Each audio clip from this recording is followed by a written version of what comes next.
Bismillahirrahmanirrahim. Kali ini saya akan membahas mengenai distribusi frekuensi. Nah, sebelum membahas mengenai distribusi frekuensi, kita dahulu mengetahui mengenai fungsi dari statistik ini. Statistik ini dibagi menjadi dua, fungsinya ada yang statistik deskriptif dan statistik inferensi. Nah, statistik deskriptif yaitu statistik yang gunanya untuk menggambarkan. Nah, ini berkenaan dengan pengumpulan data, kemudian diolah, kemudian disajikan. Dari mana disajikan datanya? Dari sebagian atau seluruh data pengamatan, tanpa pengambilan kesimpulan, jadi hanya untuk menggambarkan saja. Nah, karena dia didapat dari penggambaran sebagian atau seluruh data, maka statistika deskriptif dapat digunakan pada data populasi ataupun data sampel. Nah, berbeda dengan data statistik inferensi. Statistik inferensi ini proses dari mulai data dikumpulkan, kemudian dilakukan berbagai metode statistik, kemudian datanya dianalisis, hingga menghasilkan kesimpulan. Nah, statistik inferensi ini gunanya untuk menghasilkan generalisasi atau hasil kesimpulan dari data sampel, apakah sifatnya sama dengan di populasi atau tidak. Itulah arti dari generalisasi. Nah, statistik deskriptif ini, statistik inferensi ini hanya digunakan pada sebagian data saja atau hanya pada data sampel. Kenapa pada data sampel saja? Karena kembali lagi pada fungsinya, yaitu untuk mengeneralisir. Kalau kita punyanya data sampel, maka digeneral ke populasinya. Sementara kalau kita punyanya data populasi, berarti kan tidak perlu digeneralisir ya. Karena hasil perhitungannya sudah pasti tepat. Sudah pasti tidak ada error. Gitu. Oke. Nah, ada dua ukuran dalam statistik. Yang pertama, ukuran populasi dinamakan parameter. Untuk ukuran dalam sampel dinamakan statistik. Nah, parameter ini simbolnya berbeda dengan di sampel. Contoh, untuk perhitungan rata-rata. Kalau di populasi simbolnya mu, seperti huruf M. Ya, kalau di sampel simbolnya dengan X bar. Untuk simpangan baku, di populasi simbolnya sigma. Sementara di sampel simbolnya S. Untuk perhitungan proporsi, di populasi dengan nilai pi, di sampel dengan nilai P, dan seterusnya hingga perhitungan matrik kovarian. Untuk populasi adalah sigma besar, kalau di statistik atau di sampel perhitungannya adalah S, nilai S-nya. Kemudian kalian juga harus tahu di statistik ada yang namanya variabel. Variabel ini adalah ukuran atau ciri yang dimiliki oleh anggota-anggota suatu kelompok yang berbeda dengan yang dimiliki oleh kelompok lain. Contoh dari variabel misalkan saya sudah bahas di pertemuan selanjutnya, misalkan berat badan. Jadi apa yang kita ukur atau apa yang kita cirikan dari anggota-anggota tersebut adalah pengukuran berat badan, misalkan, kemudian tinggi badan, usia, itu nama variabel. Nah, ini berkaitan dengan statistik deskriptif, di mana disajikan beberapa data melalui tabel dan grafik. Nah, untuk statistika deskriptif tabel, di sini ada tabel yang namanya dengan tabel cross tabulasi silang. Cross tabulasi silang adalah tabel di mana memuat nilai baris dan nilai kolom. Jadi ini nilai barisnya dan ini nilai kolomnya. Sehingga untuk dibaca misalkan yang seperti ini. Data 1 ini kita baca berarti bidang pekerjaannya administrasi dan pendidikannya SMA ada 1 orang. Angka 8 ini diartikan menjadi yang bidang pekerjaannya administrasi dan pendidikannya akademi ada 8 orang. Selanjutnya sampai dengan yang akhir. Untuk penyajian data berbentuk grafik, di sini pun macam-macam. Ini contohnya adalah grafik lingkaran ya, atau pie. Kemudian di sini untuk tadi tabulasi silang. Kemudian di sini ada grafik batang, grafik garis, grafik lingkaran, kemudian grafik interaksi atau interaktif grafik. Nah, ini contoh grafik batang, kemudian ini contoh grafik garis, ini grafik lingkaran, kemudian ini adalah grafik interaksi yang memuat biasanya lebih dari satu variabel. Contoh, ini ada variabel pertama gaji per bulan, variabel keduanya prestasi kerja.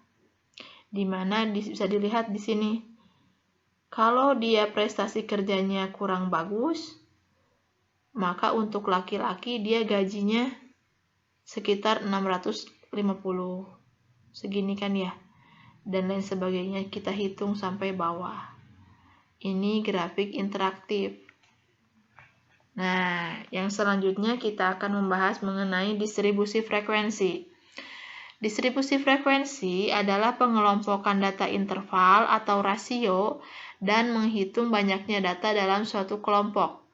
Jadi, kalau kita punya data yang cukup besar, cukup banyak, untuk mengelompokkan data tersebut kita butuhkan yang namanya distribusi frekuensi.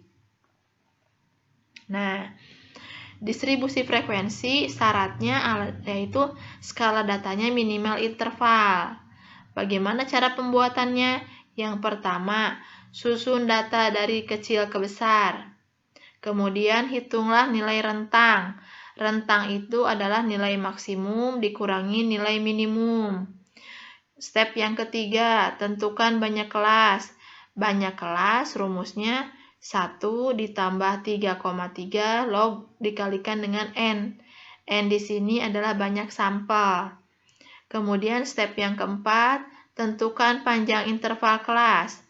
Panjang interval adalah rentang yang ini, yang dari step yang kedua dibagi dengan banyak kelas dari step yang ketiga.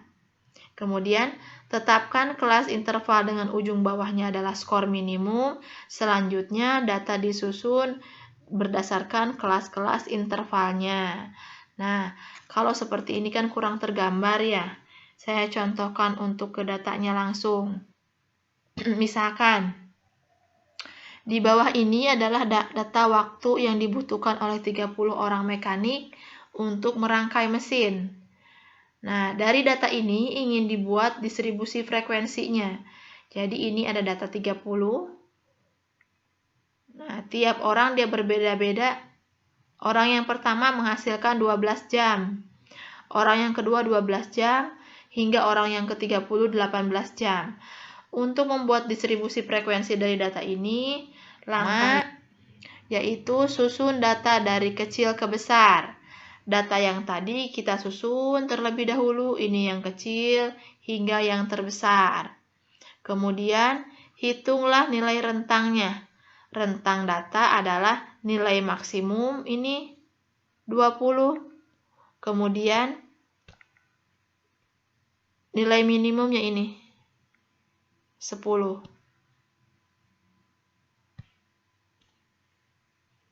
Oke, 10 maaf yang ini.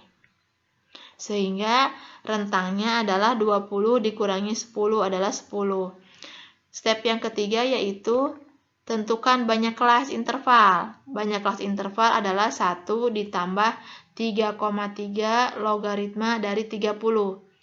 Pertama, kita cari dulu nilai dari logaritma 30, kemudian dikalikan dengan 3,3 dan ditambahkan 1. Hasilnya adalah 5,87.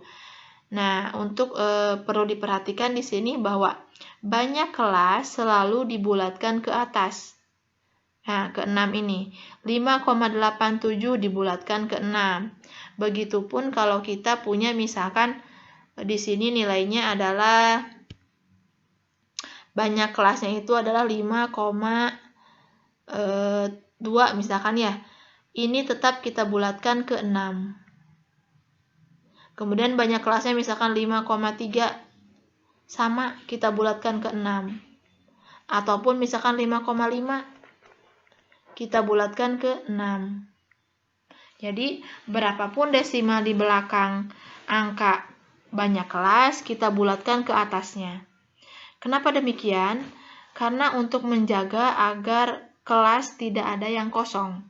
Nanti kalian akan tahu kalau sudah mencoba di data masing-masing.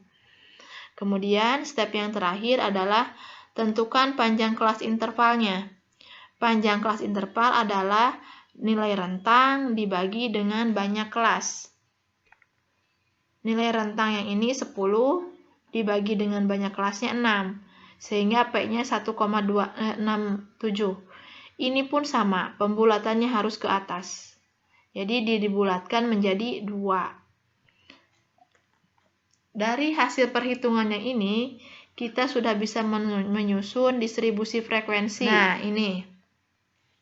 Hasil perhitungan tadi kan data yang minimalnya adalah 10, panjang interval kita 2, banyak kelas kita 6.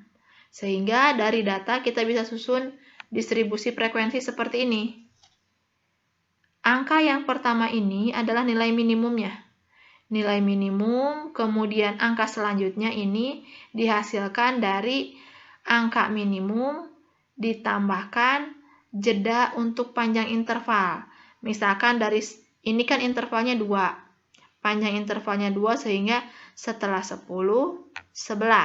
Ini adalah panjang interval 2. Bukan berarti 10 tambah 2, bukan. Tetapi 10, 11 itu sudah 2 angka. Makanya panjang intervalnya 2. Nah, 10, 11. Yang selanjutnya berarti kelas ke 12. 12 sampai berapa? Sampai 13. Kemudian 14 sampai 15. 16 sampai 17. 18 sampai 19. 20 sampai 21. Nah, ini terbukti bahwa nilai minimum 10 terpakai di sini 10. Kemudian panjang interval 2, semua panjang intervalnya 2. 10 ke 11, 12 ke 13, sampai 20 ke 21. Selanjutnya banyak kelas 6.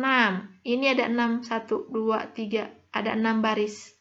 Makanya banyak kelas intervalnya 6.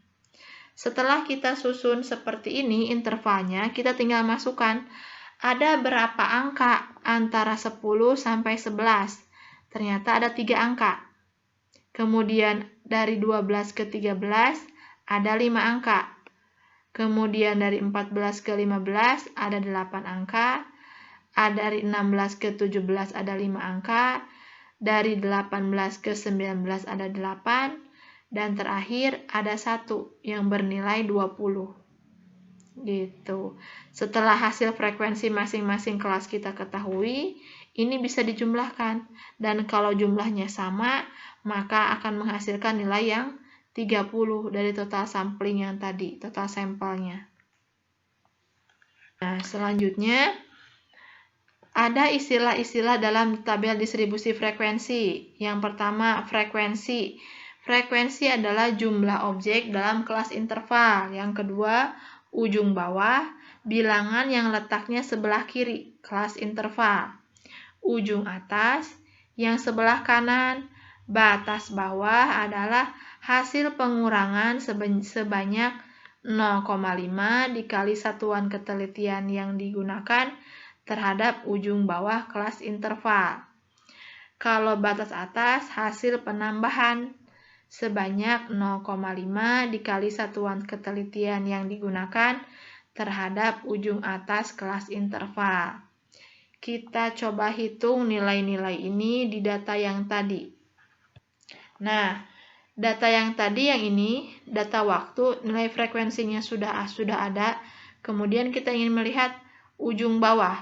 Ujung bawah adalah nilai ini, nilai 10, 12, 14, 16, 18, 20, itu adalah nilai ujung bawah, masing-masing kelas interval.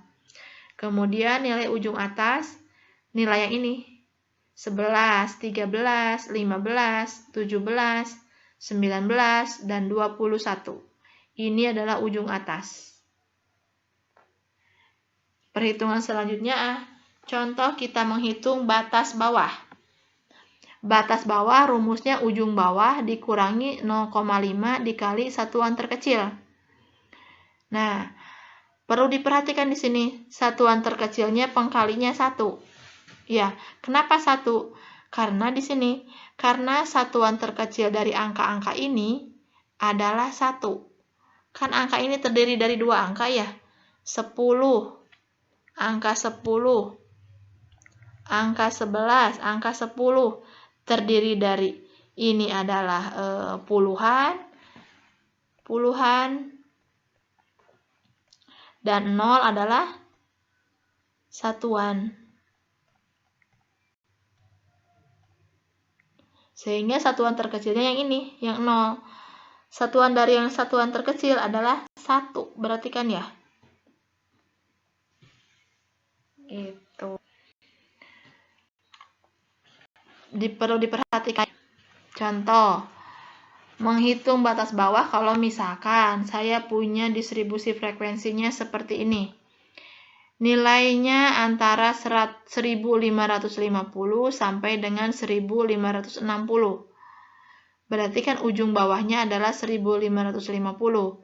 Batas bawahnya ujung bawah dikurangi setengah dikalikan satuan terkecil. Nah, ini. Satuan terkecilnya 10. Kenapa 10? Karena angka-angka ini hanya memuat nilai paling kecilnya puluhan. Ya kan ya? Tidak ada angka satuan di sini, semuanya sama 0, satuannya 0.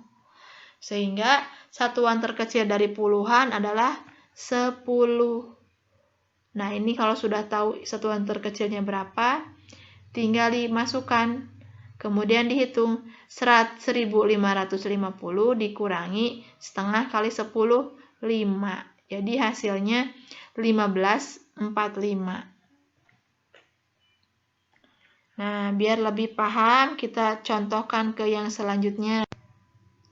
Nah, biar kalian lebih paham, contoh soal yang lain, misalkan saya mempunyai interval suatu distribusi frekuensi, yaitu interval yang pertama 0,125 sampai dengan 0,225. Nah, ujung bawahnya tentunya yang ini kan ya, 0,125. Kemudian batas bawahnya 0,125 dikurangi 0,5 dikalikan satuan terkecil. Nah, di sini satuan terkecilnya berapa dari angka ini? Kalau dari angka ini adalah 3 digit kan ya, 0 di belakang 0 ada 3 digit, 1, 2, 3. Nah, berarti satuan terkecil dari angka-angka yang berada di distribusi frekuensi ini adalah 3 angka di belakang koma. Sehingga pengkali satuan terkecilnya adalah 0,001. Nah, 3 angka di belakang koma, 1, 2, 3. Kan ini ya. Berarti tinggal kita hitung 0,125 dikurangi 0,5 dikalikan 0,001. Hasilnya adalah 0,1245. Begitu. Sampai sini mudah-mudahan dipahami.